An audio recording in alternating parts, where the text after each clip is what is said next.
अप्रिशिएशनचा प्रश्न जो 5 मार्क्ससाठी 100% विचारला जाते.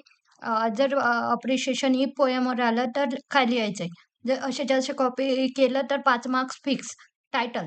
The title of poem is if. The poet name is Rudyard Kipling.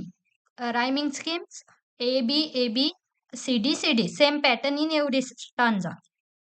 Favorite lines: if you can talk with crowds and keep your virtue, or walk with kings, nor lose the common touch.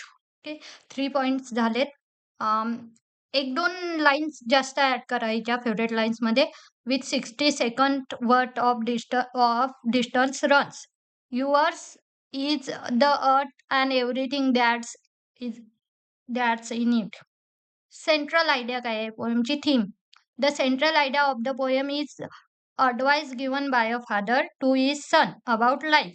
Central idea काय आहे? एका वडिलांनी आयुष्य कसं जगायचं ही advice त्यांच्या मुलाला दिलेली आहे. ही पोएमची सेंट्रल आयडिया आहे, ही poem. And now he should behave in order to someday be a good perfect human Bing.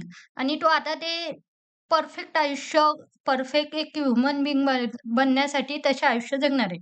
Figure of speech, alliteration, hyperbole, metaphor. Special features: this poem uses a different rhyming scheme. In its first stanza, from the second and third stanzas, there is a clever use of metaphor to convey the central idea. The poet also explains what you should be doing and should not be doing within the same line. तुम्ही काय करायला हवं आणि काय नाही हे सुद्धा ते फादर त्याच्या सनला या पोएममध्ये ॲडवाइस करत.